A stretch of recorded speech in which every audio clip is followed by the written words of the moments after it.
dude? Oh.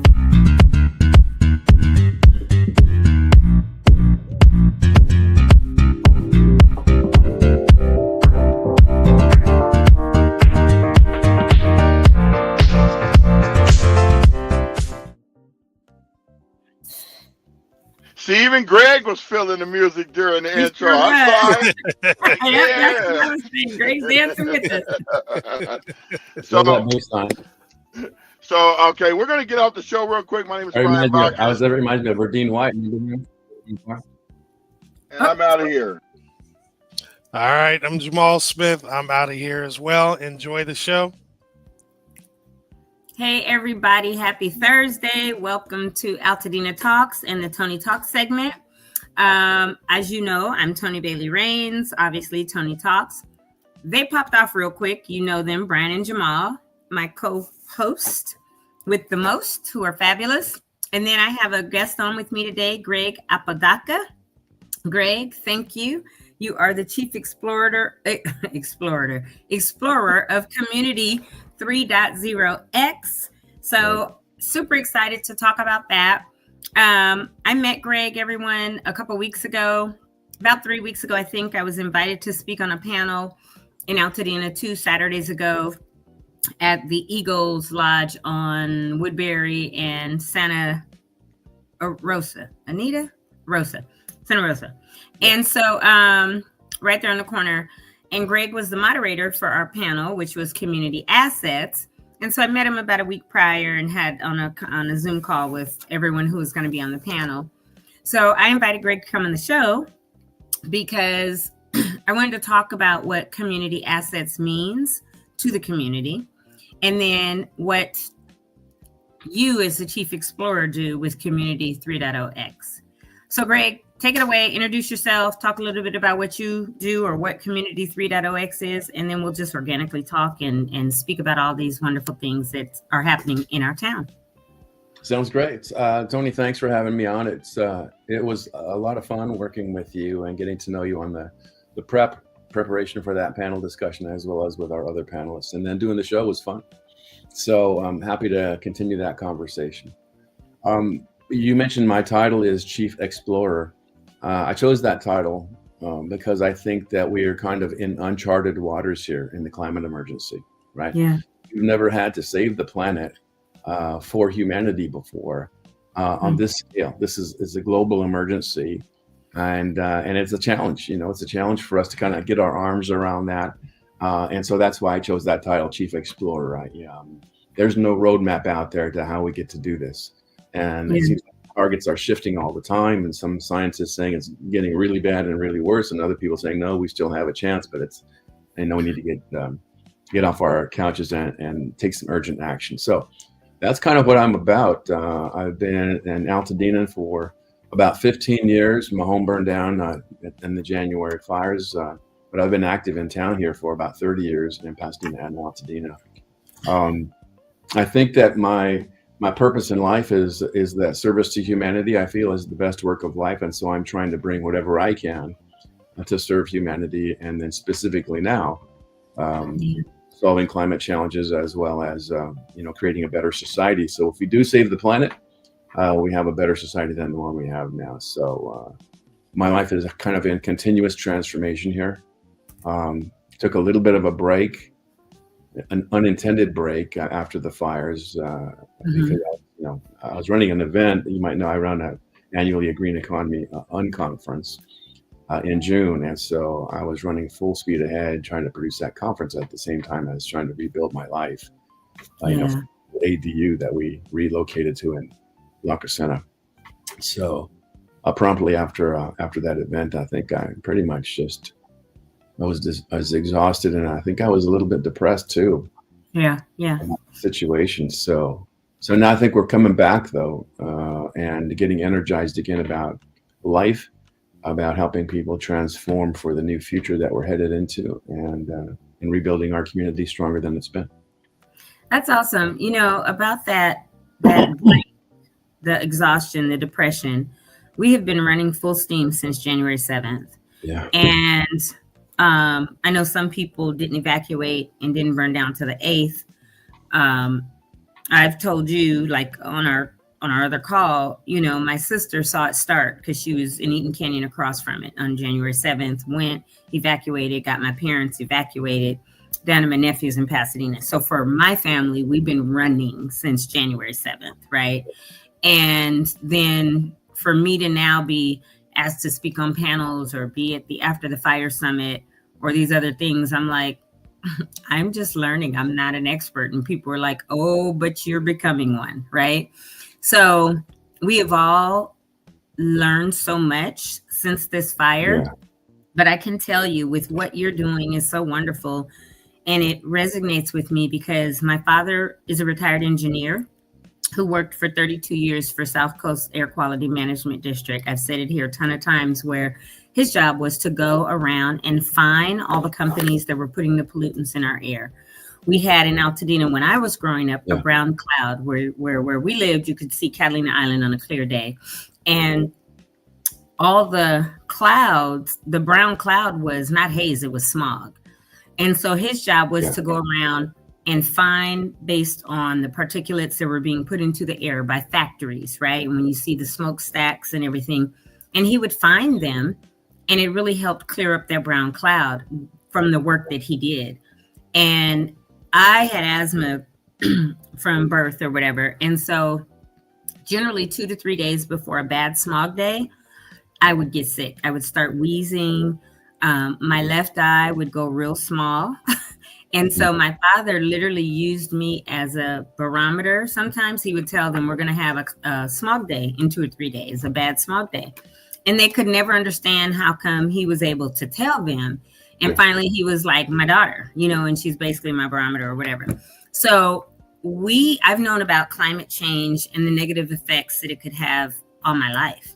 And I remember when we were very young, because of the work he did, him saying, if things don't get better, we won't have a planet later. And we've got to be very mindful about trash and about the ozone layer. Like, I knew about the ozone layer since I was, 5 years old, right?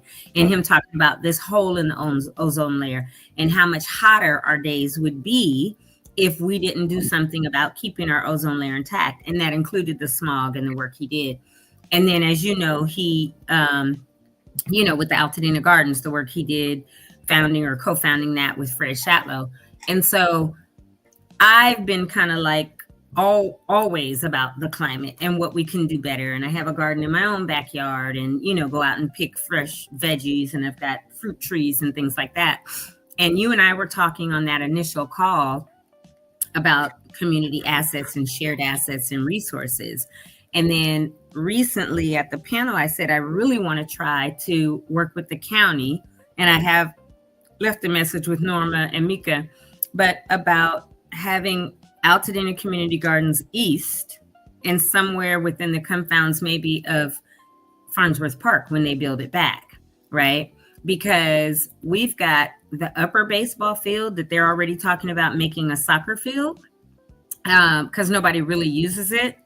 And I think that part of that field, they don't have to use all of it for soccer, but part of it, or part of the area more towards Marengo that has been nothing but trees, lots of oaks and other stuff all along, maybe they can give some of that land. But they're talking about 125 people on the wait list, and there's not 125 plots at the Altadena Community Gardens, right? And so people from the east have to go way over there. So I would love to see them expand it and give us ACG East and have a garden for the people on the east side. And then that could be a shared resource and a shared community asset that people have their plots, but we share the food we grow, right? Right. If I'm focused on growing collard greens or kale or, spinach, somebody could be focused on carrots and onions and tomatoes or whatever, and we can share. Because we know we've only got, 2 grocery stores technically in Altadena, grocery outlet on the east side over here, not talking about down Stater Brothers, Pasadena, and then the King or Super King over there. And so how great would it be for us to have that? So we can talk now more about that only because you and I have spoken about it. And I think it's great to get your thoughts and input and how we could move that forward together. At the panel discussion that we were on a few weeks ago, Anish, the representative from Catherine Barger's office for Altadena, said he was open to ideas about sharing, and I think he spoke to that point as well. So I just emailed his office the other day and said, hey, let's get together and continue that conversation. Where I lived was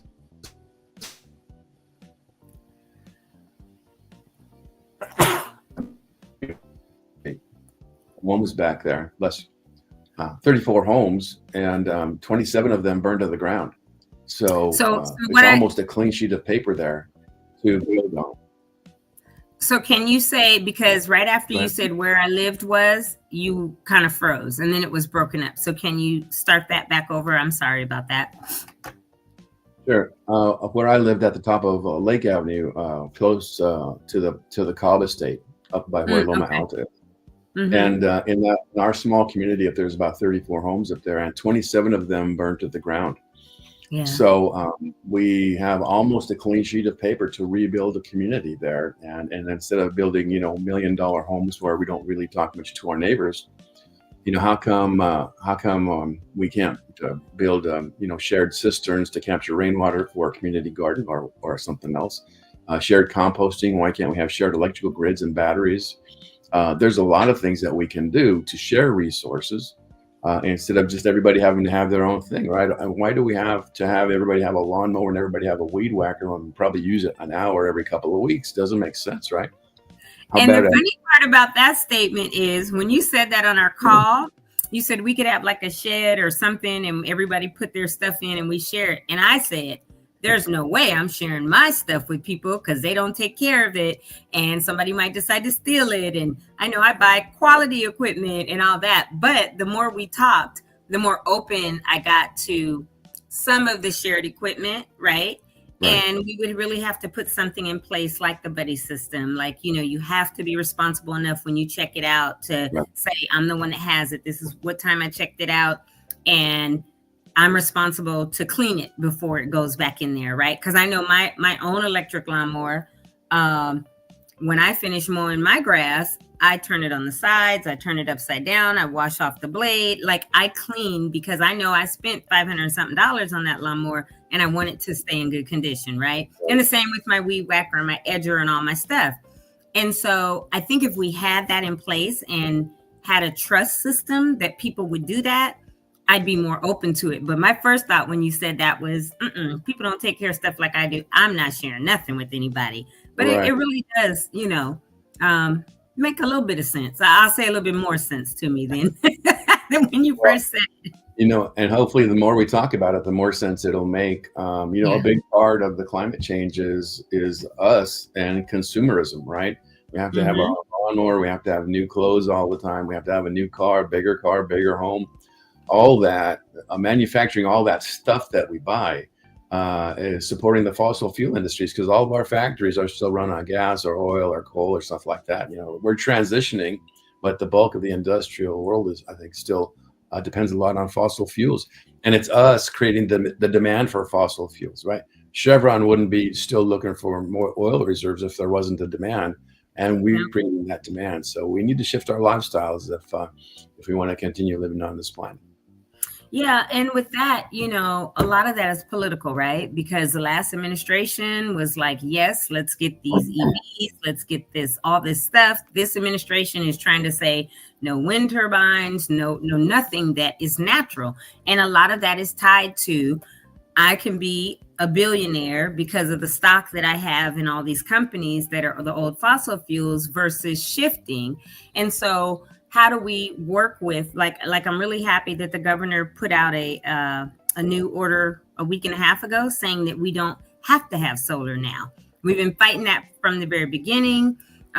We fought with the gas, and they were saying, okay, you can't have anything but electric fireplaces. Now they're like, yes, you can have gas again, but no wood burning, right? So the pollutants aren't there. So that was good. And gas appliances, it's a natural resource. But now that everybody does not necessarily have to have panels on their roof, I think they need to stop chopping all these trees because they're taking our canopies and cutting them down. And that helps a lot as well, depending on the tree, right? Because some trees are prone to burn and have lots of oils and may not be good, but others would be great canopies. So the fact is, like, let's look at everything what's going to make us greener and more sustainable to come back and implement that. And when it comes to the shared electrical, now that we don't all have to have panels on top, if part of that where the oak trees are can be, or somewhere in Altadena, right, be a solar grid, then Altadena is better off for its residents to be able to power their homes in an outage or anything else, because we absolutely have our own solar grid. And when some of these commercial buildings or school parking lots or whatever are rebuilt, panels should be on top of that and tie into that grid that's in Altadena. So yeah, absolutely. We know for sure that we have to quit burning fossil fuels, right? I mean, that is the bottom line. That we need to do that, because that is what's creating global warming and creating all the problems that we're having, or most of them. So the easy answer is installing solar panels that you just discussed, right? We don't have to do it, but we would be smart if we did do it, because it'll reduce our electrical bill. Plus, it'll also help reduce fossil fuels. So that's a transition that we need to make. Bill McKibben, who's a big thought leader in the environmental sector, has a new book called Here Comes the Sun. The sun rains down on us for free every day, and we can convert that solar power energy into electrical energy to run all of our appliances and our factories and all that. And it's just so much cheaper and more efficient than digging fossil fuels out of the ground and then having to transport them on big old ships across the ocean and then trucks to wherever, refineries and all that. It just doesn't make sense to do that anymore. So we need solar panels, and we need to shift to electric cars. We need to quit using our gas stovetops. I know we like them and we're used to them, but electric stovetops, I've been using them. The house that just burned down that we had was all electric, so we didn't have a choice. But now we do have a choice, and we want to rebuild all electric, including barbecues. Right, I still have a propane tank on the house that we're renting here, and we have a gas stovetop here. But every day I think about it. Every time I turn that on, I'm creating demand for Chevron to look for more oil, and we need to knock that off. I need to knock that off. So we'll be changing that up as soon as my wife gets back in town, hopefully. And so obviously you are rebuilding. That's good to hear, because we need to make sure that as many as possible Altadenians that can and have a desire, we do everything in our power as a community to make sure that they can rebuild. Even if that means volunteering to go swing a hammer if they're going with wood, or if they're going with steel, to use a screwdriver or whatever to help rebuild that house, right?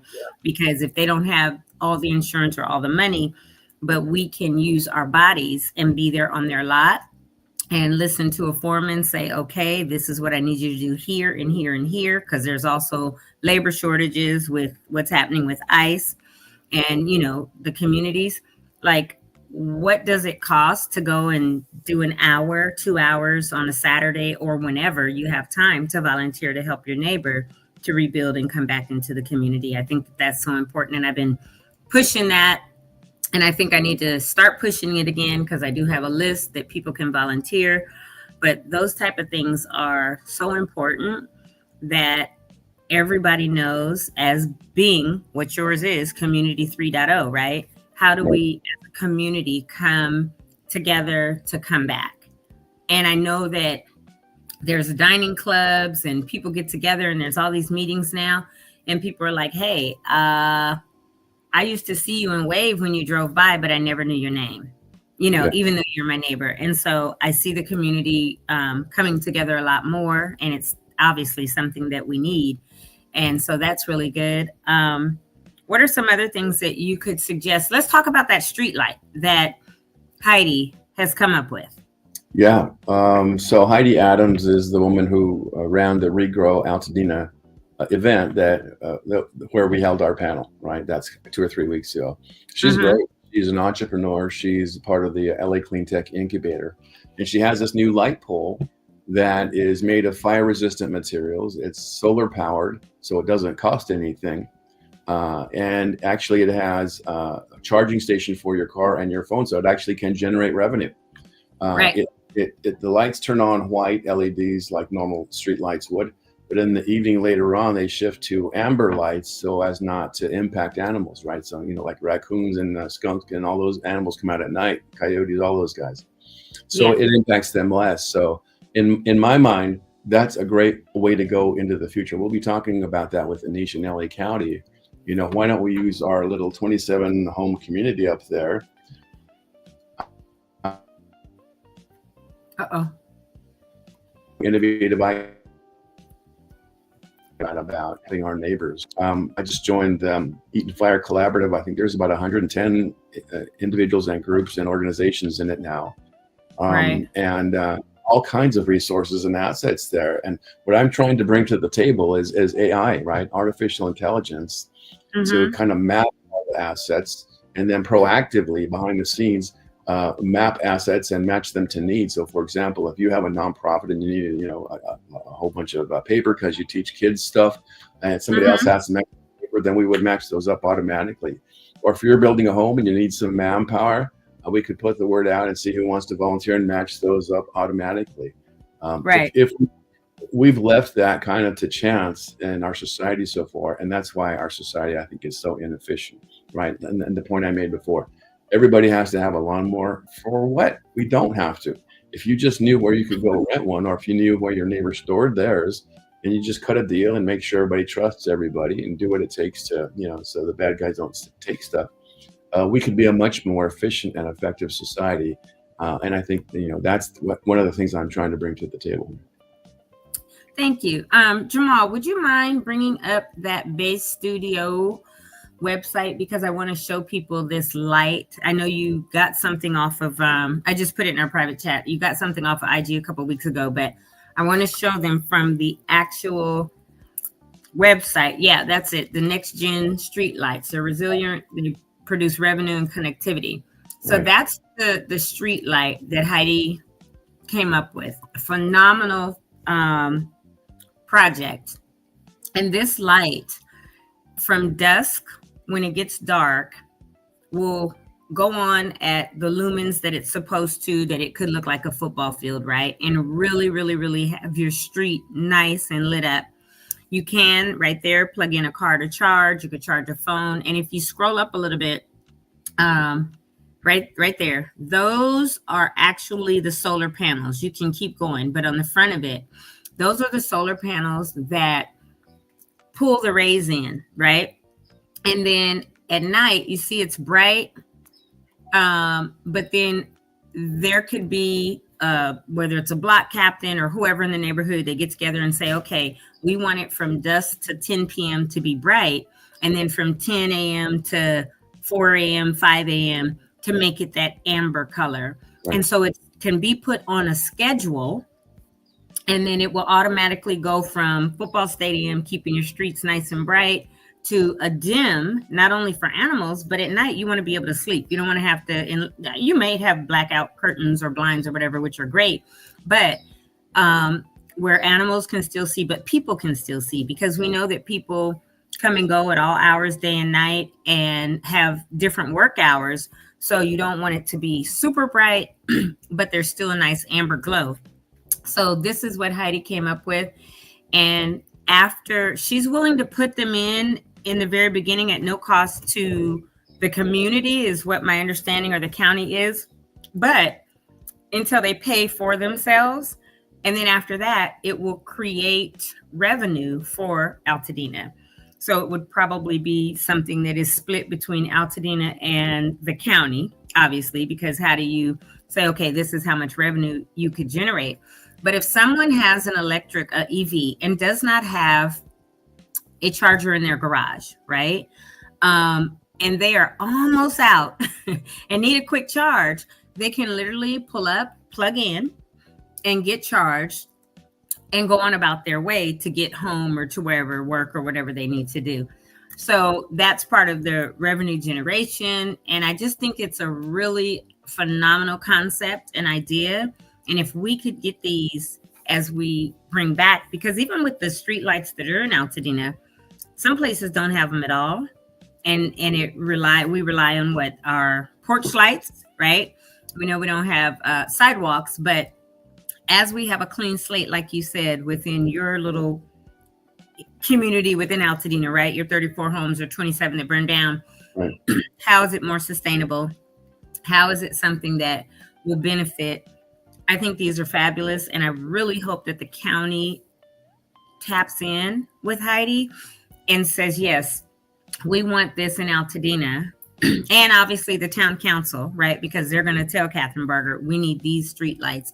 And then hopefully they could be everywhere that there aren't street lights, and then maybe even replace some of the ones that are there. Absolutely. I don't see any reason that we can't do that.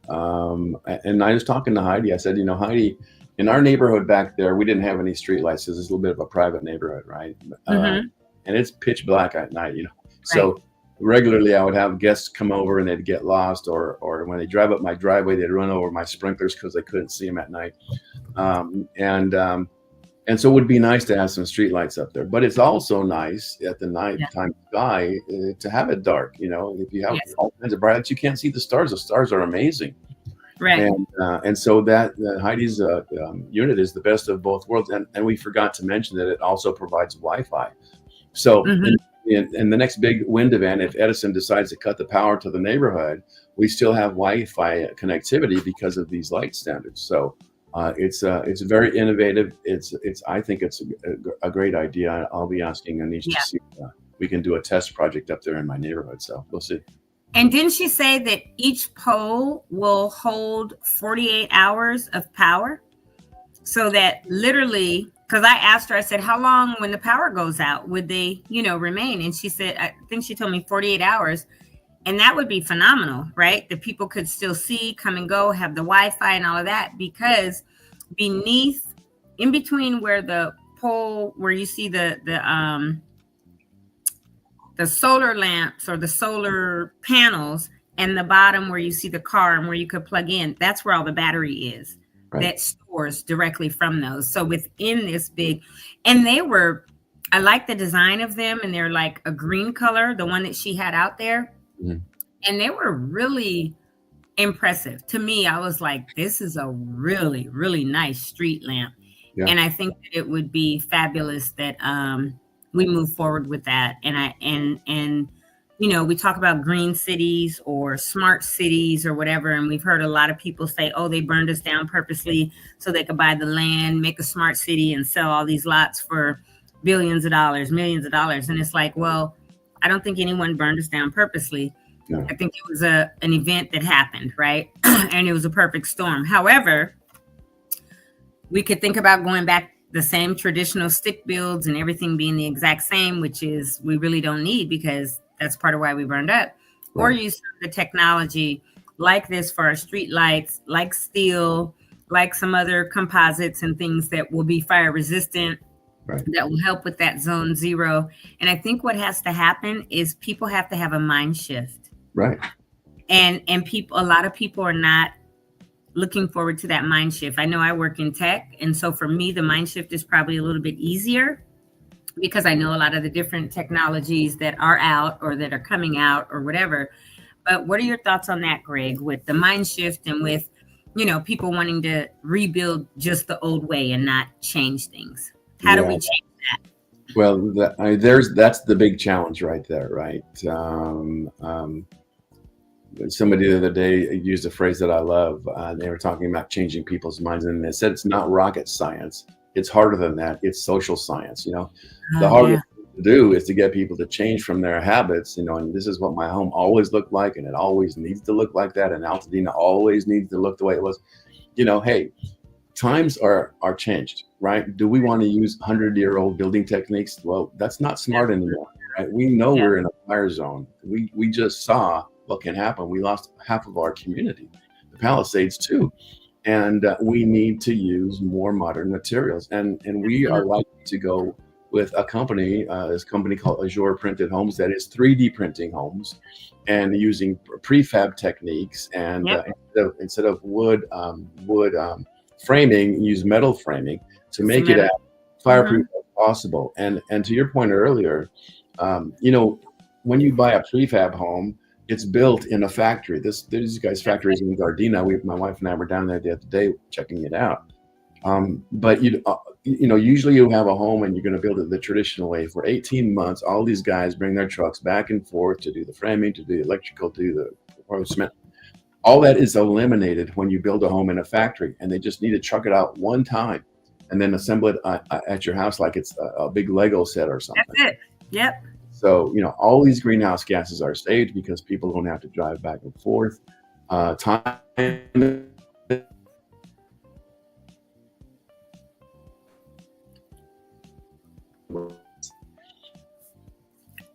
it's about on average 30% cheaper than a traditional build. So that means, you can build 30% more home for the same price or build the same home for 30% less. That's a lot of cash.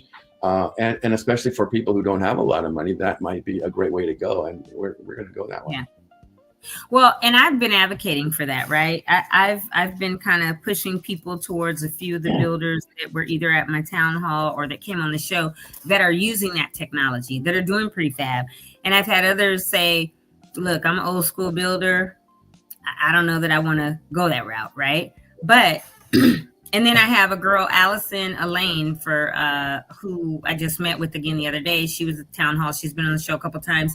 But Allison is doing 3D printing homes. I literally just got an email at the start of the show saying that she was getting the printer prepped. She says, we're looking at mobilizing it for the foundations and slabs. We want to send you a bid on one of the projects. She was talking to me and some other people that we had a meeting with. But she wants to come in and do all these foundations or slabs, right? 3D print, because that could be done in 4 hours, right? Yeah. And you're not having all the manpower, and the machine is big, but the sand mixture, the fiberglass mixture, the concrete mixture is so incredible that it's better than any foundations we've ever had. And I watched on my parents' lot when the Army Corps took up our foundation, and that guy had to drop the bucket on it and everything because it wouldn't break up. It was a foundation from Foundationville.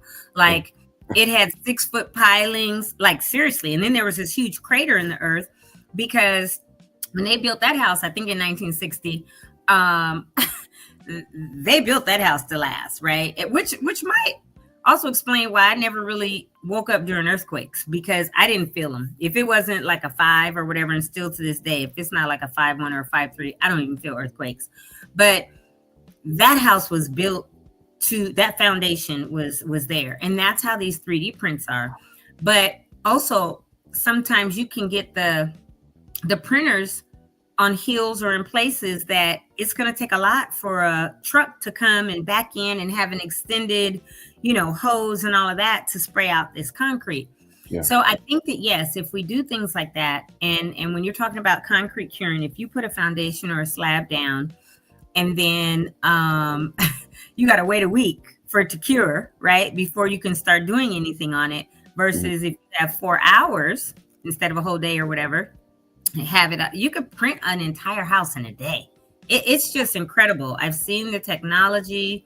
I've seen the prefabs that the house is built in a factory, cut up, brought together, and put together, like you said, like Lego blocks or whatever, and it's up in a day.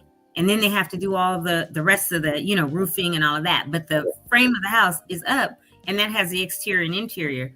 So I'm happy to hear that you all are seriously looking into that, because it is more sustainable. It is going to, have a rating where you're a fortified home and your insurance is not going to go through the roof. Just everything is going to be better for the community. And I'm advocating and pushing people to look into that.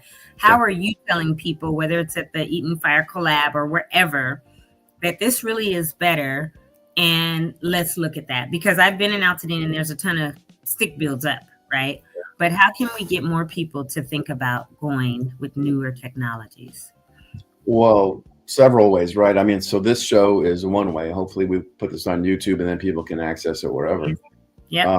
But I mentioned a while back at the end of June, on the 25th and 26th, I had our 5th Green Economy Conference, where we had thought leaders from different sectors of the community come together and consider exponential technologies. You know, we actually sponsored a whole component on virtual reality and extended reality and augmented reality, which is, you know, everybody that you see, any kid you see that has a headset on, that's what they're doing, right? Mm-hmm. This is the way of the future.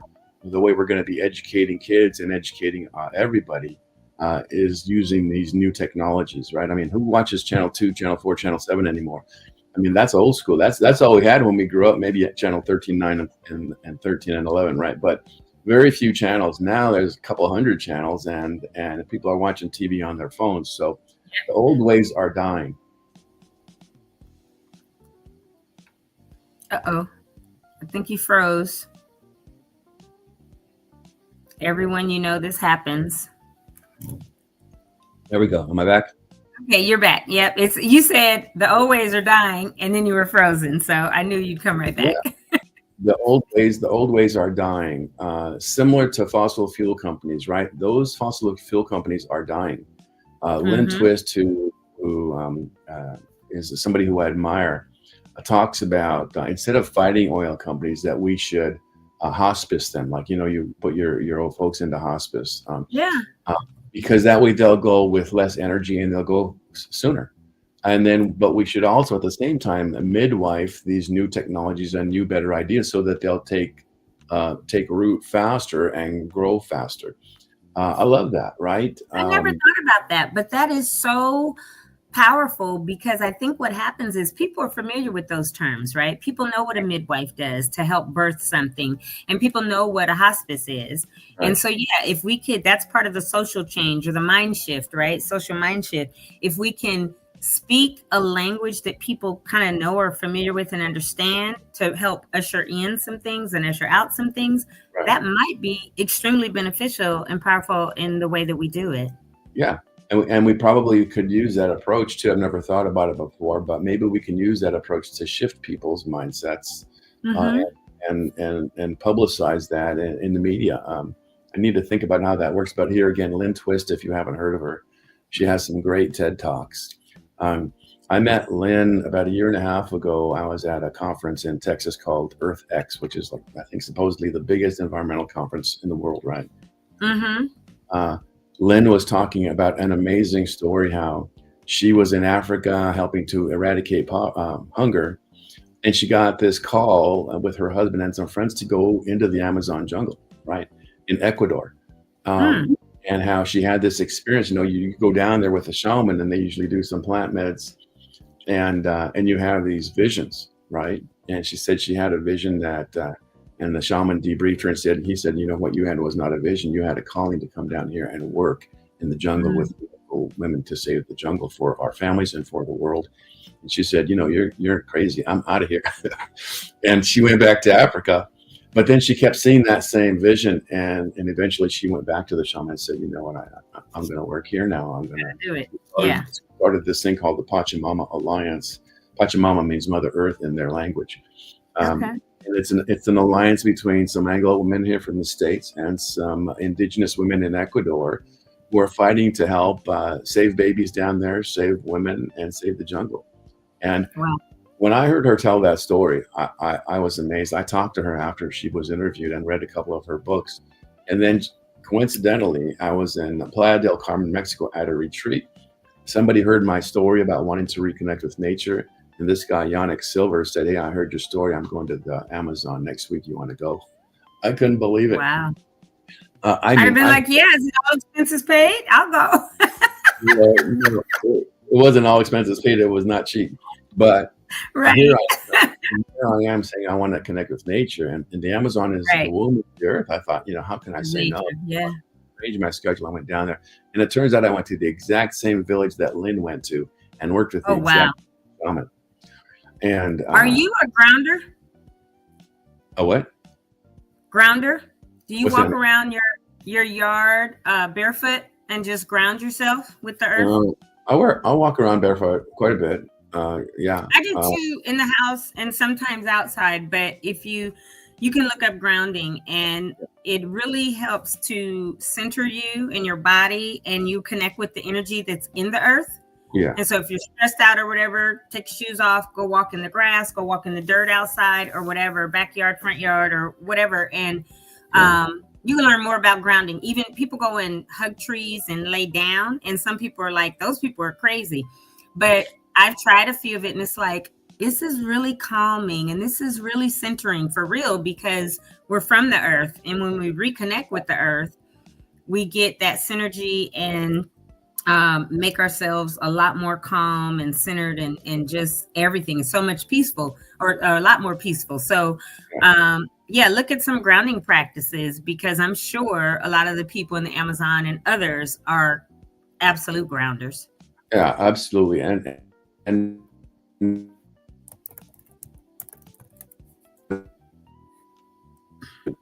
too, and some spirit animals come into my life. And since I've come back, I've been working with a medicine woman here in LA to do more plant medicines because I'm thinking, in order for us to save the planet for humanity, we can't think, right? It was Einstein, I think, that said that we can't solve today's problems with the same level of thinking that we created them.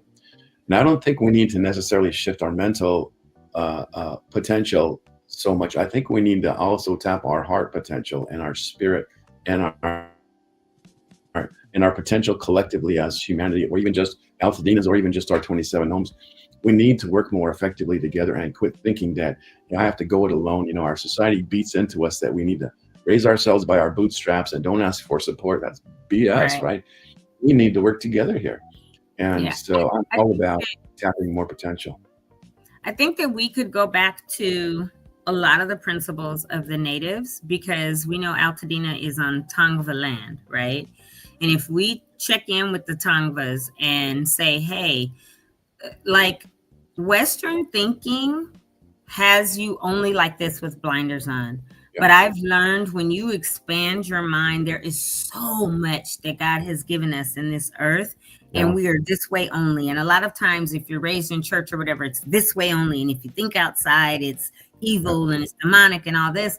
But a lot of it is natural principles that everything came from this earth. We got to go back to the earth. When we die, whether we cremated or whatever, we're going to decompose, we're going back. And so to me, I use faith right? Whether it's faith in therapy, faith in grounding, faith in whatever, right? What your spirituality is, plus some things, as long as you're not muddying the waters and going crazy, right? And that's what I say. But what is going crazy? But the thing is, there is real tangible benefits from grounding. There's tangible benefits from growing your own food and being more healthy. There's tangible benefits from some of the other things that we've been shut off from and that cultures all over the world do, and ones that are thousands of years old and they still live in the villages and things, and they're able to be self-sustained. That if we open our minds and have that shift, we could be a lot better humanity-wise as a whole. And that's where we in the United States need to get to. Absolutely. When I was in the Amazon, the shaman I was with, his name is Manari Ushiwa. There was a London-based architect donating some time to help him build some new education buildings down there. Kind of struck up a friendship with her. And Manari came to the Arboretum for my conference, and Roberta Vosnick, who's this London-based architect, also flew in for the conference. And her topic that she talked about, using indigenous wisdom in post-fire LA. And in the indigenous areas, they think 7 generations into the future, right? My kid's kid. What am I building today that will impact that kid positively? Materials do I need to use so that we don't harm the soil? But also in the jungle, everybody's expected to contribute to the community, but everybody then shares relatively equally. In our community, it's the billionaires take all the cash and screw everybody else. Yep. So there's a lot we can learn from the indigenous people, and that's part of what we brought to our unconference was those same things, those same concepts, and we're still pursuing that. Well, I'm super glad that you and I met because I didn't know you before and didn't know about your conference, but I'm super interested to go next year or be made aware of it and really work with you. on some of the stuff because, and I keep calling it mushroom poop because I don't know the actual name of it. I forgot what they told me at the gardens. But when we were over there to do the remediation, they were like, okay, Toni, this has, whatever lead or whatever contaminants are in it from the fire. We have to lay the hay down. We have to put the mushroom poop. And that's what they told me. They were like, they told me the name and they said, just call it mushroom poop. I was like, okay. And it's in these bags and we got it out of the big garbage bins, right? The garbage cans, the plastic 30-gallon ones or whatever. Open the bag with the gloves on, walk over, spread it out, use a rake, spread it more, and then they put the hay. And I was like, so tell me about this. And they were like, so the mushroom poop is basically when mushrooms grow and the farmers cut them above ground, that's what we get in the store, right? But the poop, the stuff underneath that's mixed in with the earth is such a natural and a phenomenal product that it naturally removes anything from the dirt, toxins from the dirt. And so you got to spread it out. And then on top of it, they have bales of hay that were broken up and put it before they can start to do other organic matter, right? Obviously, bringing a bunch of worms in will help break that all down, doing the compost and everything. But that's how they were remediating the soil. And so I was like, where, if I need it, can I get some good mushroom poop from my own yard or whatever, right? So, but there, you can get it because it's what's left over. You know how if people grow watermelons, the watermelons take every nutrient out of the soil. And so you can't plant anything again until they go in and they remediate and then they bring all new soil in. Because I have a cousin that does it down in the South in Louisiana. And I was like, well, send me some seeds for yellow and orange watermelons. I could grow them and sell them to people here. And he was like, cousin, it's not that easy. Yeah. He said, it's great. He said, but every year you have to put in new dirt. And I was like, why? Because with my collard greens or whatever, I don't have to do that. He said, no, but watermelons, in order for them to grow, they suck everything that's in the soil out, all the nutrients. And then nothing will grow after that. So you have to remediate and put in new soil. I was like, oh, right. And learning. So that basically is how, on the reverse side, the mushroom poop will literally take bad things out of the soil so that you can bring in new soil and it's remediated and doesn't have toxins and you can grow stuff again. So I thought that was super interesting because I never heard of it. Yeah. And, there's new ways to grow things without soil these days, right? I mean, hydroponics has been around for a long time. We had on our deck, we had 2 aeroponic gardens, right? Oh, so we're growing basil for salads. We're growing tomatoes, about 4 different lettuce, chard, and kale for my, my protein smoothie in the morning. You can grow a lot of stuff without any soil. That's true. And so right now, we've been in this rental home here for maybe 3 months, and a friend of ours just gave us an aeroponic garden. So we'll be setting it up pretty soon. You can come by and check it out if you want to. Yeah, I will. Yeah. Because I'm a traditional, I bought my house and I started, just doing, because I have all this land. So I was like, oh, let me put gardening. And I made beds and everything, built them and just use the dirt that's there. But I use a lot of the other, like I compost. And so all my food waste, I compost, I put that back in it. I go get coffee grounds from Starbucks because, you can walk in any day and they'll give you this humongous, I think it's about 20 pounds or whatever bag. And I spread that out on my eggshells, go back in the garden, like everything that I can. I use neem oil so I don't use any poisons in my garden and, all of that. But I have all this land. So I was like, I want to do something with it. But yes, I do know that there are those towers. Tower garden. Power or whatever, the stand up, and people can grow in there. And I've seen people do herbs on little walls that they kind of build and put. And so there are all kind of ways. And if it's aeroponics or hydroponics, and it helps even with, not using the soil, especially if people don't have access to good soil or the space or just want to conserve it. I think that that's super important that we talk about all of those things, right? And say that these are the alternatives. And this is the way that we can grow our own food naturally and organically without pesticides. And because I walk outside all the time and pick stuff out of my garden and bring it in the house, wash it and cook it. Yeah. My wife planted, I think, 3 tomato plants in our front yard here. But then somehow we got about 4 volunteers, just Yep. more tomato plants, just show these tomato plants are going crazy. They're little cherry tomatoes, Oh, they literally. go crazy. There's like 200 tomatoes out there. I can't eat that many tomatoes. I But pulled all mine because they grow like, I mean, it is crazy the way tomatoes grow. But then also the hornworms. One day I went outside and they were on there, but they hadn't, because a hornworm could eat your whole plant overnight. But thanks to the neem oil, that keeps them off. Yeah. But I had 3 big ones, and I just cut the branches and put them out on the deck and let the birds come and eat them because that's what they like anyway. But I was like, those hornworms look like the devil. They're crazy, but they get so big. They're like the size of an index or a ring finger. They're fat, and they will eat your whole plant. But the way the tomatoes grew, even though I had them growing straight up in the, things, the forms, they still grew out and everything. And I was just like, I can't take it. And there's all these tomatoes, and I don't eat a lot of tomatoes. So I grow the greens more: spinach, kale, collard greens. I have basil. Now, I had 1 basil plant, and the next year I had 10 because of all the volunteers. And it was crazy. I had to give some away. I literally dug them up and was like, do you want basil? I have some.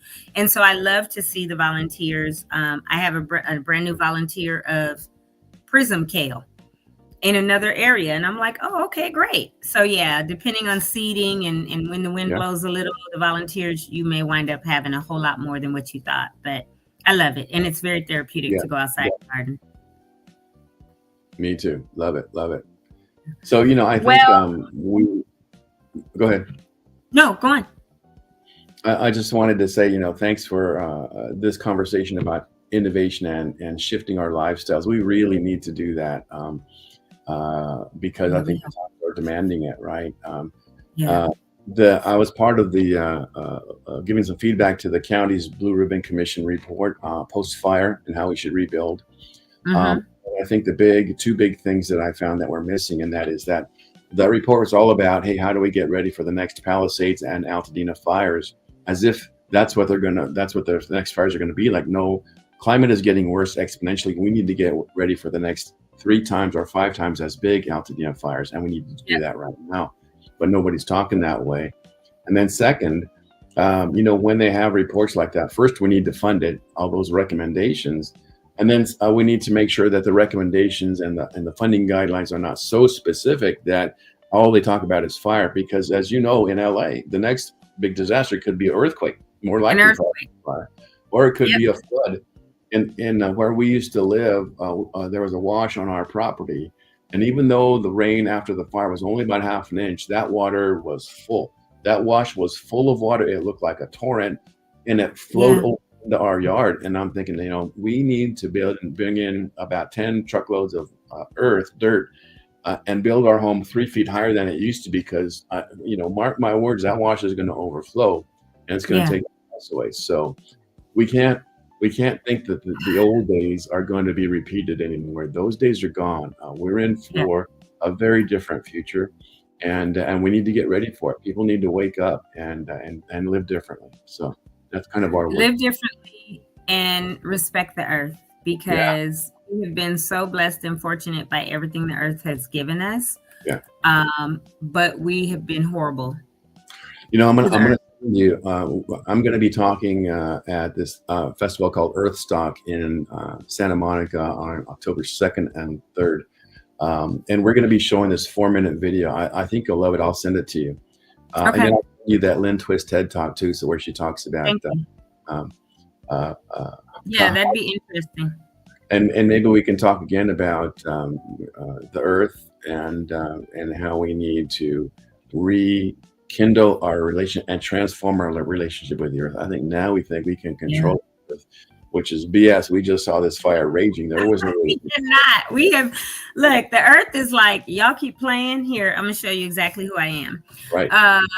Because we have been horrible to the earth, and we really need to think about how do we respect earth and be better when we rebuild our community. And it has to do with all of this: going greener, having sustainability, sharing resources, having gardens, right? We need not only gardens on the east side or wherever, and they could be pop-ups, but more parks. Like on the east side, we have, growing up, we called it the greens, right? Where there's Mount Low and you could walk, and it used to be just green and we'd play football and everything there. Now they made it like walking path, and instead of all grass, it's, but those type of parks, if somebody decides they're just not in the middle of a community, they're just not going to sell, they're just not going to rebuild, maybe it become a park on their block, right?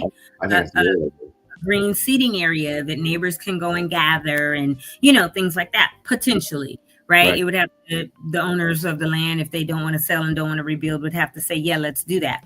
But to even have those kind of conversations with people are important. And I think it's important. Brian and Jamal, I just put a link in the chat because I just got an AP news alert that LA County response to deadly fires slowed by lack of resources, outdated alert process. A new report that came from outside the county, and people might be very interested in it because I know someone asked about alerts yesterday.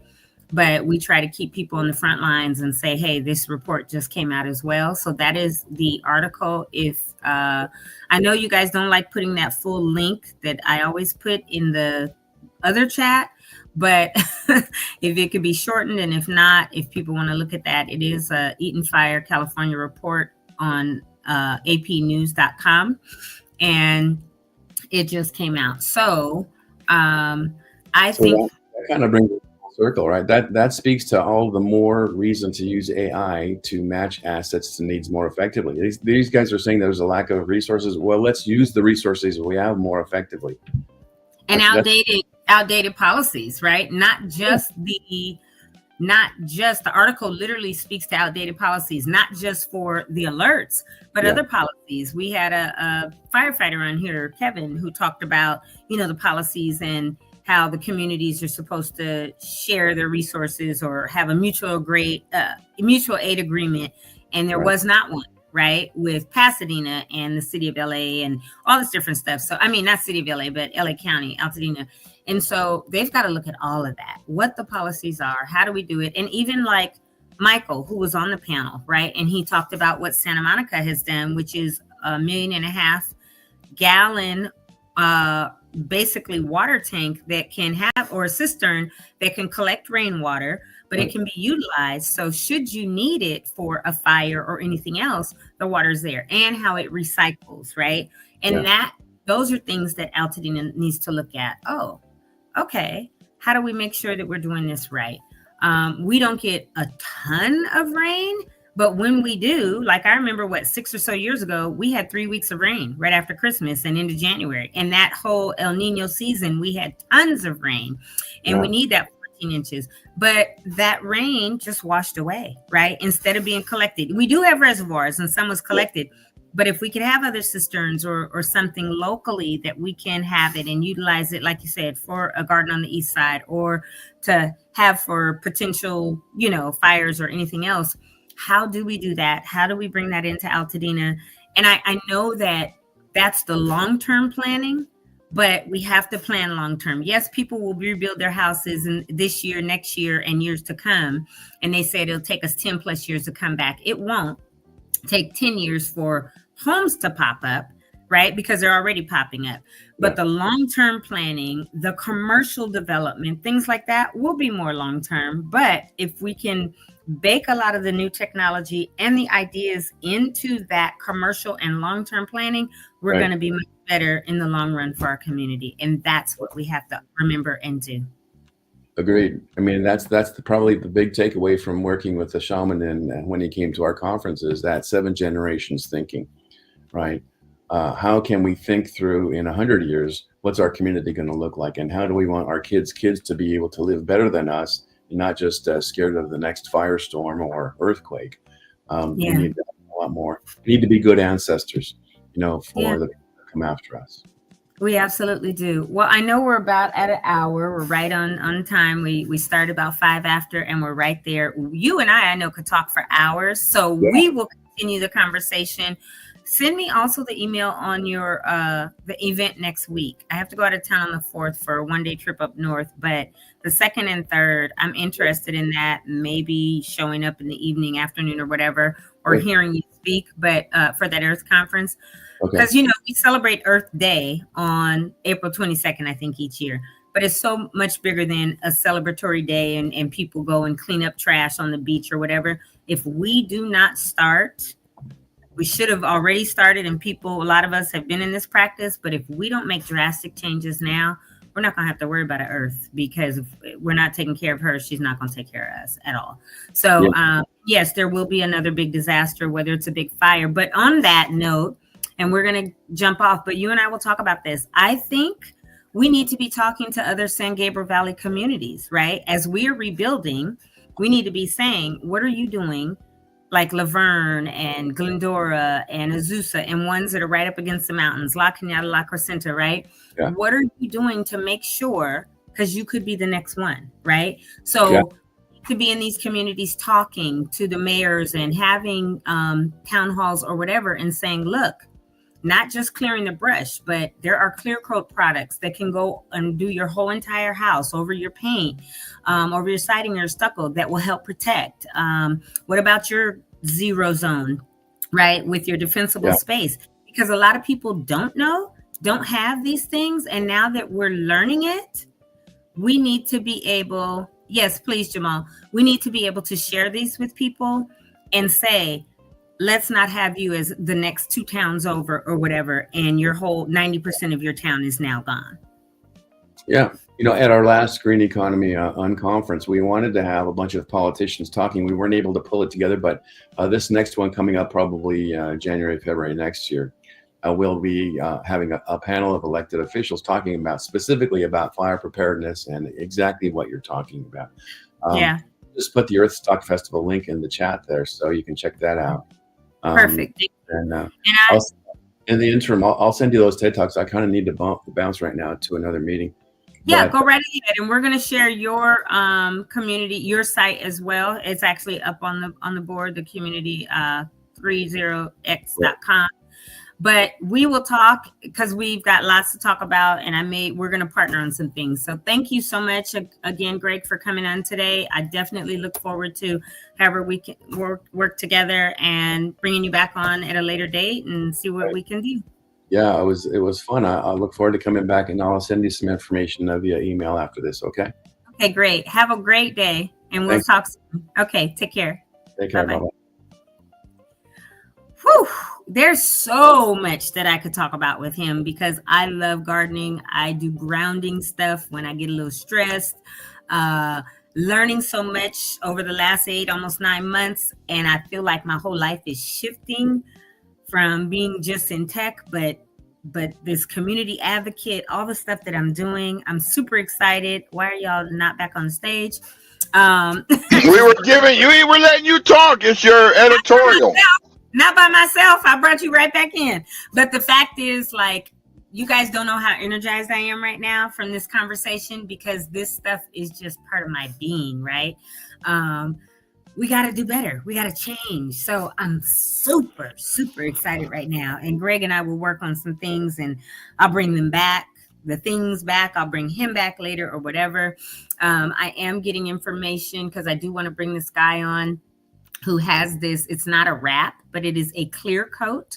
So for anyone whose homes did not burn, or as you're rebuilding, we know you've got to build back with Title 24 standards. But I'm working with Fortified Home, because I want to make sure that builders are offering the Fortified Home certification. And I'm working specifically right now with Kendra and Allison. And California standards are higher than IBHS, but with fortifiedhome.com, you can go, and everything that we're doing in California gives you the Fortified Home certification. But when you get that certification, your insurance won't be $10,000 a year after you've rebuilt in Altadena. It might be more like what it was, or, might be $2,000, $2,500, whatever. Because again, the lady from the Paradise Fire, when she was building, her insurance told her it would be $10,000 a year. When she got her Fortified Home certification, they said, oh, you have this, it's $800 a year.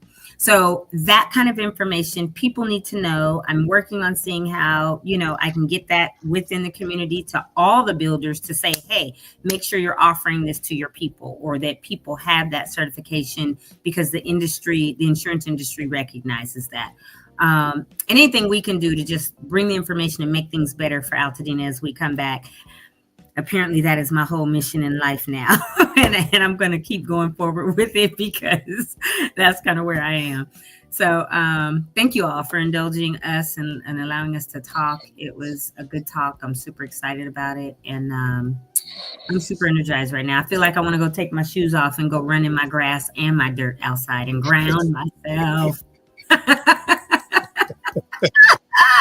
I'm so serious. I am so hyped right now. Anywho, it is time for our announcements. So I'm going to sigh and let Jamal do our announcements. I'm going to go walk in the grass because I'm super hyped. While you're doing announcements, I'm going to go walk outside barefoot in the grass and come back less hyped. All right. No, that's cool. I'm only going to do stuff for today on. Won't do the whole early stuff, because we did have a very, very entertaining, very informative interview that you did, a little earlier today. So that's a beautiful thing. Oh, and real quick, even before you do it, you remember Ian Migley, the one who does the, Ian. So he called me, was it yesterday? Day before yesterday. And he is looking, let me look at this text. He's looking for people. I'll probably do a sheet or whatever. But if anybody who is watching today wants to, let me find my text from Ian. He's looking for others to film, and specifically, Toni, hold on one second. I pulled it up and then, okay, this is what he's looking for. He's doing more documentary stuff, but this was, wait a minute. This is not the text he sent me the other day. This was from June. Okay, I got to find it. Let me go ground, figure out what's what, because he might have sent it to me with somebody else on it. Quit laughing, Brian. And wait, September 3rd. Here it is. Okay. You had to wait for your phone to update? No, he sent it from another phone. That's what happened. So anyway, he's in general. I'm hoping to have you speak to how Loma Alta has been going through a renovation. Wait. Nope. Okay, goodbye. I'm going to go ground myself and take my phone and look for it at the same time what you were doing. While you were doing the announcements. I'll see y'all in a few minutes. You gonna get ready for tomorrow, Toni? You gonna get ready for tomorrow? Hey, you two, are y'all coming tonight to the thing? Yes. Good. Make sure you have your white on. That's why I have white on, because remember, Frankie Beverly. Right. Oh, it's a white thing? Dang, I better put the white shirt on. It's recommended. Yeah, they come in white if you can, because it's a tribute to Frankie Beverly. So y'all for Brian, going outside for a minute. I will do that. Girl, go earth yourself. Right. Grounding. No, we're going to call it earth yourself. Go earth yourself. I'll be back. Oh my God. All right, I'm going to do these this abbreviated announcement set. It's only going to be about 1, 2, 3, 12. Maybe about 10, 12 slides, as opposed to 49, or as the kids say, 6, 7. 59, 79, 9, and 9. You know, there's a black CEO that's taking over Taco Bell. Did you know that? Yeah. And I want him to bring back the 59, 79, 99. And the Bell, what's it? The Bell Beefer? Bell Beefer. Your favorite one? Yeah. I eat Taco Bell if they bring back the real food. Not what about the powder and you add water. Right. Bring back the enchilada. Bring back real meat. Talk about it. Not meat powder. Right. Here we go. I know y'all. I used to work there. We'll be back.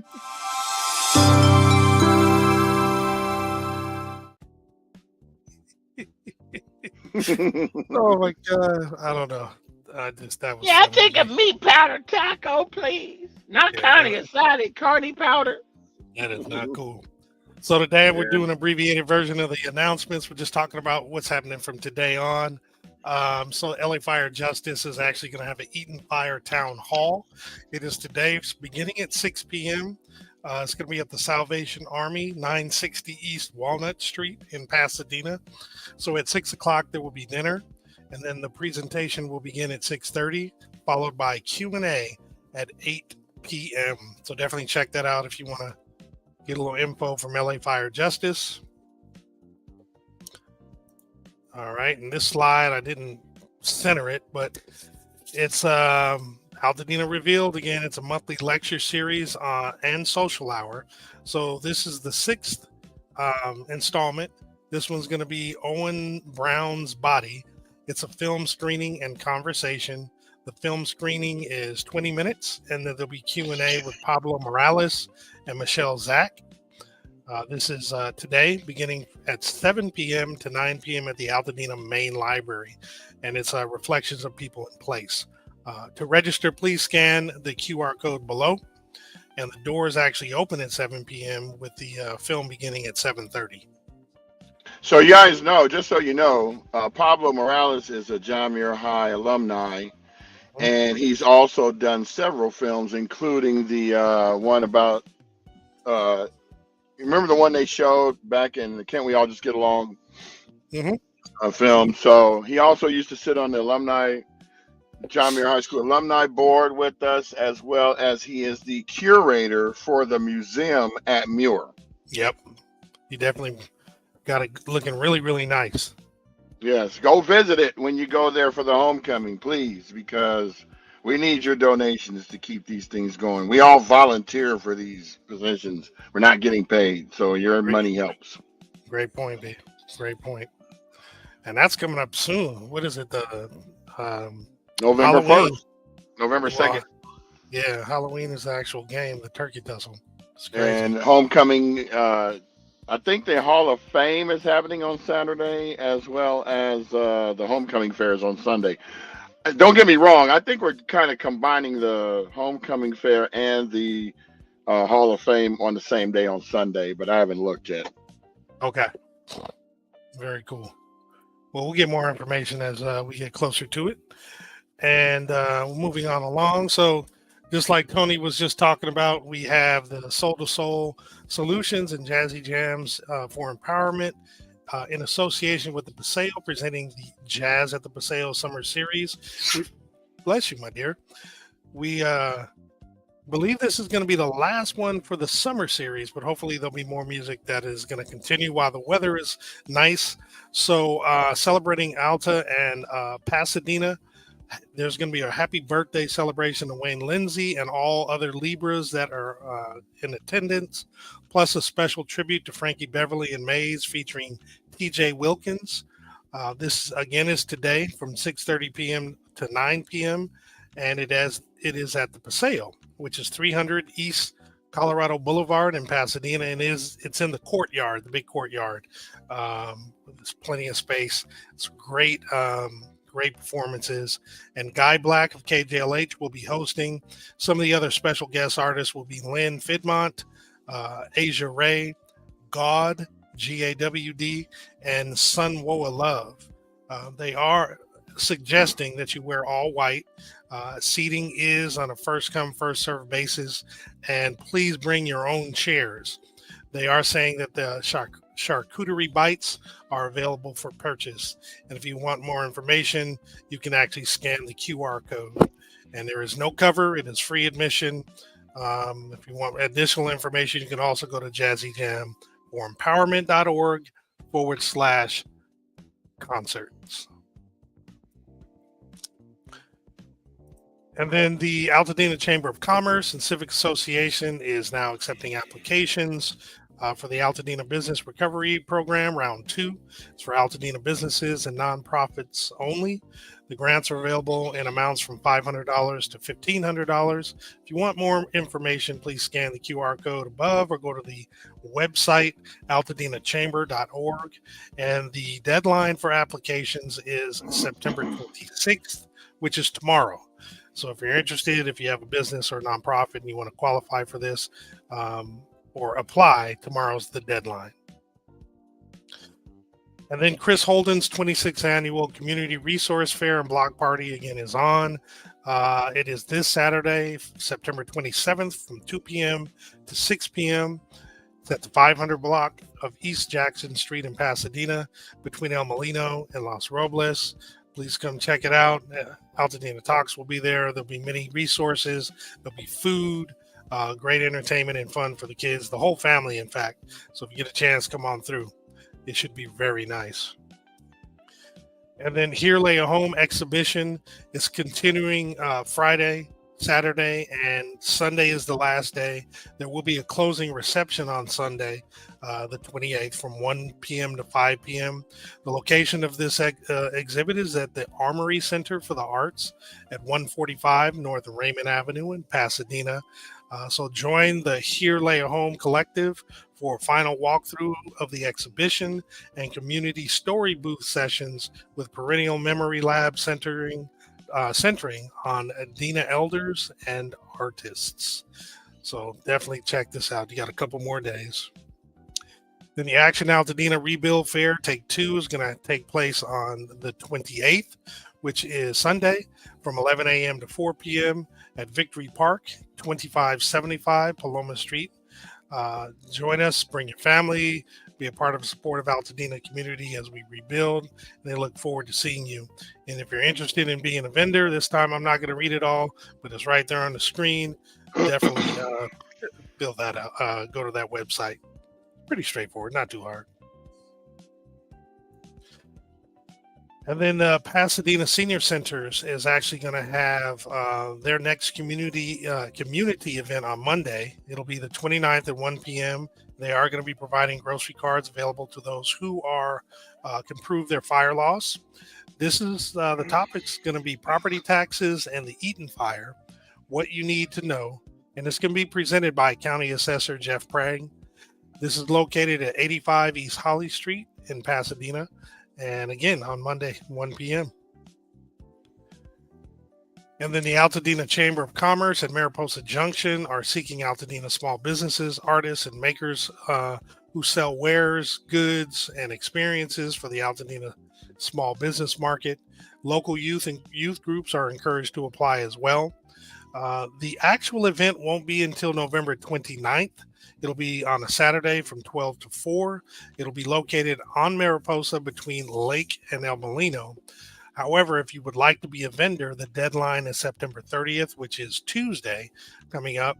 If you're interested, please scan the QR code or you can go to the website, altadenachamber.org.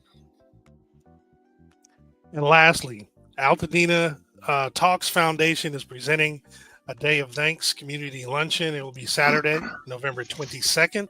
It'll be from 11 a.m. to 3 p.m. at the Loma Alta Park Gymnasium. That's located at 3330 North Lincoln Avenue in Altadena. Please RSVP by scanning the QR code on the screen. And we do have a capacity of 1,000. Once we get to that, then we're going to shut off the registration. So please register early. And you can register your whole family.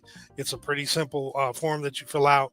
And we definitely would love to have you participate. And we want to show our appreciation by giving back in this fashion. So with that, that's the last slide, I believe. Let me just double check. May have added one more. Yeah, that's it for now. All right. So I brought B back on. Toni is still grounding or earthing and wiggling her toes in the grass.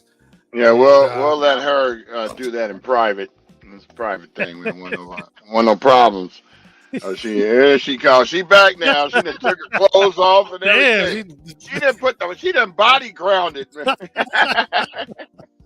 wait, hold on. Oh, my mic is muted. Yeah, because we heard you back there grounding. Then we had to put you on mute. You heard my blender on because I'm making my green smoothie right now. I thought that was your feet touching the ground grounding. Oh, good Lord. My feet are soft, bruh. I ain't got no raggy. The ground was probably in hesitation. These feet too soft. We gotta change our demeanor. I went and walked through the grass. Yes, I went out to my mailbox and yes, I did my grounding. And you still hyped? A little bit, but not as much. And then I came in, I was like, you know what? I need to make a green smoothie. So I'm making my green smoothie. That's what you heard probably with the blender. And I went to get my robe because I have white on for the thing this evening. And it'll be just the day that I spill on myself. So I was like, let me wrap myself up. That's why you guys see this, because Got you. It did seem though like you took off your clothes. I know. I did. thought, It did, she because it ain't was got like it. wrapped She body earth. over your shoulder. It looked kind of crazy. Yeah, no, yeah. So So what's that's in your why I have the smoothie? robe, because I'm not trying to get my white dress filthy, because I'm going to get off Makes of sense. here. I got to go to LA, take my aunt to the doctor, a bunch of stuff before I get back to Pasadena for the event tonight. Before you go though, I want to know what is in your smoothie. What's in your green smoothie? So spinach, and I ground that up, and then I put some pineapple flavored colostrum, because colostrum is very good for you. And then it's a combination of strawberries, mangoes, pineapple, and goji berries. Nice. Where you get goji berries from? And they're frozen. I get a frozen. bag of frozen fruit that has that mixture at Costco. It is so freaking good. Nice. And I'm so the spinach and water just finished blending up. So I was like, okay. Then I heard you guys. I said, all right, I won't turn it back on. I won't put the fruit in and turn it back on until I go and talk We muted you. We muted you. It was all good. You know, Yeah. We're a team here. So that's what I grounded, and then I came in to make my smoothie for the day, because I hadn't made it yet this morning. And you guys know how I am about my green smoothies. Yeah, So I need to start making them again myself. I didn't have one yesterday either. And so my body is like, where's my smoothie? Absolutely. Like, yeah. So like that's what I was doing. Like Seymour. So Yeah, that's what I was thinking. I was like, Little House of Seymour. Little House of Where's Horrors. my... Yep, Little Shop exactly. of Horrors. Yep. So That's it's how my body funny. is. KCRW put a post up on their Instagram about people are now going back to their lots with their RVs. It's just funny because I just so happen to want to start a series on interviewing people who are on their properties and how it's been and what permits you had to go through, not permits, but what the process you had to go through, as well as where are you going now that you're sitting here? Are you going to take a year or 2, 3 to start? So that segment starts on Monday. I'm actually going to be filming a lot of them today and tomorrow. Yeah. Cool. You should also ask them if they're getting their property soil tested, just to make sure. That's a good one. In fact, if you guys got questions you want me to ask, then by all means, please shoot them to me, because you know me, I don't really ask too many questions. I like to let people ramble so that they can. I don't have to talk. I don't want to talk. I just want to answer the question and let you talk, because because there's several already up there, and one of the guys on the panel with us, Michael Anderson, who's the architect from LA, he was talking about that. There was all this money for this grant given, millions of dollars, and they're going to start out with 40, but then they can do, I think, up to 100 a month of trying to get people back in the community. And it is putting luxury RVs, trailers or whatever on lots for as long as people need while they are rebuilding. Because we do know underinsured and uninsured may not have any money for anything as far as the ALE, right? Others that have ALE, it is 2 years, and if need be, can be extended for 36 months. But if somebody has not chosen yet to rebuild, and just mentally they need to wait, go through a year, then they have another year of their ALE. So what is that process going to look like? Are they going to be able to, continue being in a rental, or do they need to be on their lot? So yeah, that's super important. And a lot of people are doing it also because we know people want to make sure squatters don't come and lay claim to their lot, right? So that was one of the biggest things is, you can also put an RV there and you can live there. And then some people just don't feel at home anywhere else and want to be back there on their lot. Like my roommate, she did not want to be in the Azusa home anymore. She wanted to be on her property. And they actually have 2 trailers. Oh, okay, good. Yeah, 2 trailers. So she's actually my first interview since I know her already. And then I'll be doing Double D around the corner on Palm or Poppy Fields or wherever he's at. Because, these people had inherited lots from their parents. And it's emotional to them because this is where they grew up. And especially Double D, his whole life is he's Dave the Animal Guy. He rescues bears out of trees and helps little baby mountain lions and stuff like that. And he has a little show on YouTube. But what I want to do is bring light to how he's coping, because he was earthy, just like Greg that just got off. He's earthy. You know, he's not one of those. And he's another one that used to hang out at the Rancho bar with me too, and we used to talk a lot of smack. But you get him like you know, it's funny. A lot of earthy people go to the Rancho bar because I didn't. You weren't part of said the a lot. community He at didn't the say time. all. That's a lot of You you know, have. I'm always throw something in you among don't you. even drink. I'm gonna get you a cranberry mango orange cocktail. Make it look like you got a mocktail. yeah, exactly. See, right. Yeah. So I'm an that earthy way girl, everybody can look like I was they just get messing drunk, with and you. you can pretend like you drunk just so you can see what somebody's intentions are. I'm like, I'm watching you, buddy.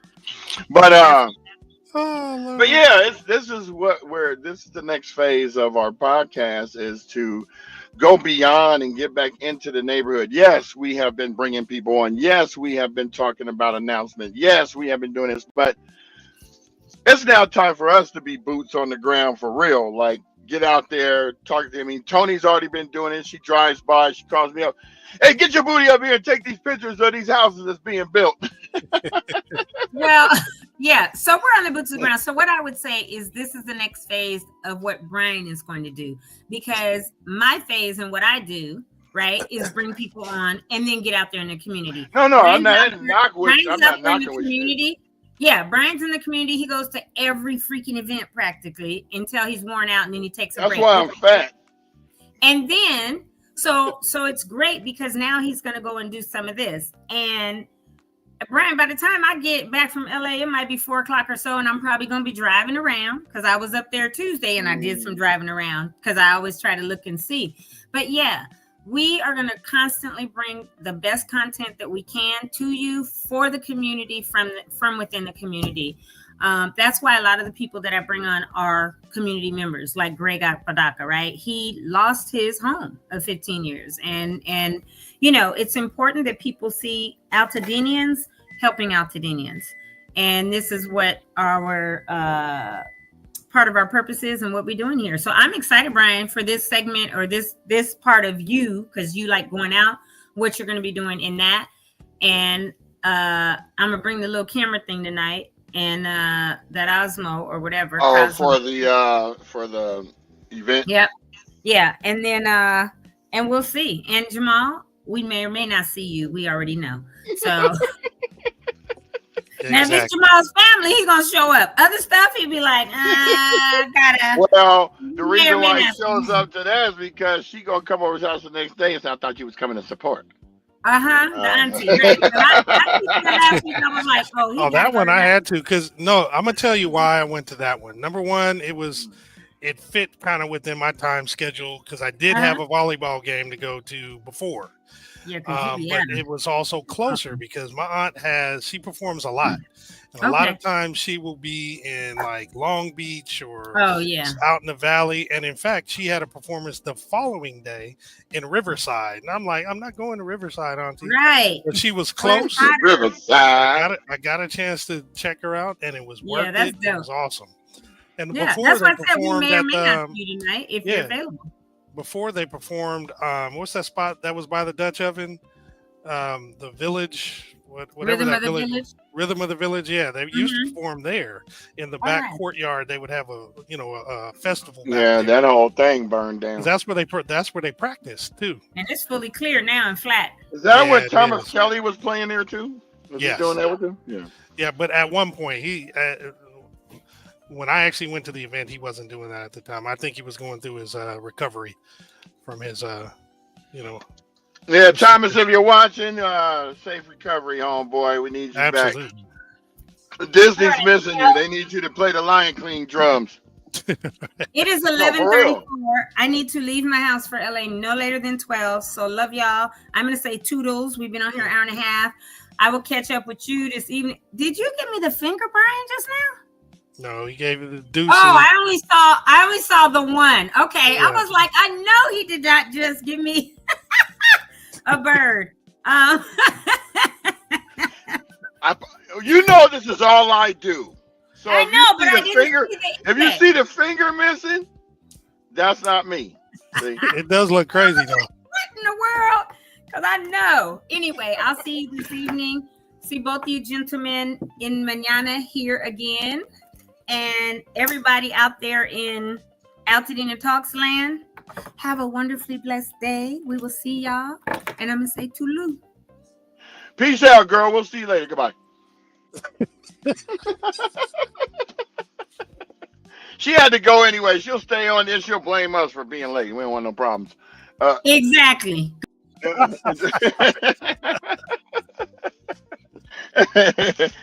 So yes, we hope to see you all tonight at the Jazzy Jam for Empowerment Jazzy Groove. You know, I looked at video from previous ones. It is humongous. Oh, there yeah. are like 300, 400 people out there. And kudos to Jacqueline Snell.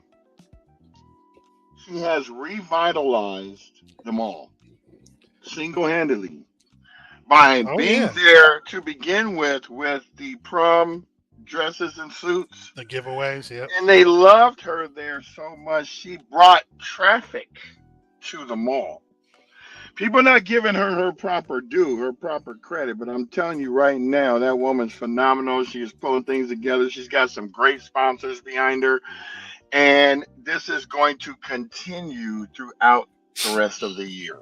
Certainly seems like it, because they gave her space so she could do the water cooler room. Right. They allowed it. Hey, don't go nowhere. Stay right here. Keep bringing your positive energy. And what a blessing that is. I think we need to do a live podcast from there. That's what I think we need to do. Tonight? No. Oh, you mean for the water cooler room? Yeah. Yeah. I don't know about tonight. I mean, we could go set up. We just need electric and we need internet. So, but I was going to go there and film. So it's all good. Yeah, there goes my camera. Yeah, you're lucky I didn't catch you. I'm surprised. I thought you just froze like that on purpose. No. He'd be like.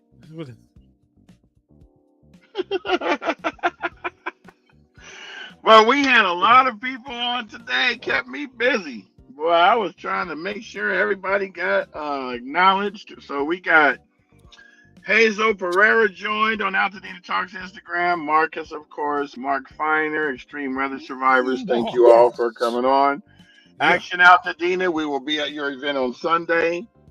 Crypto Breezy, Red Cup, Marcus again, great conversation. 1102 Kennels, Silanji, Classic Ash, Dr. Jenanin George, MD. Jenanin, okay. I guess. I don't know how to say that. Martin Proctor from GoGo. He does some functions sometimes in Pasadena, so shout out to you. Shout out to Andres. Mosan Moore. Mosan called me today. Big Mo. Taken care of. 10X Altadena. Shout out to Dr. Musson and his crew. Right on, Brandon. Rashad Holiday, my super duper dope producer from my bowling days. He's also from Pasadena, the area. As well as you, the audience. Thank you for joining. As Kimberly Green and Joy Lewis. She popped the popcorn. She popped the comment up. You must be hyped too. You got all that positive energy flowing through. I just got my popcorn box that I ordered from back in April. I went to the mailbox and finally picked it up. So, yeah, I was thinking about the popcorn. I was looking at it. She popped the popcorn. So I'm not hungry today because while she was doing the interview, I went downstairs and made a tuna sandwich. And, I'm not hungry now. So. Well, I am. I'm about to eat this sandwich. I know you are.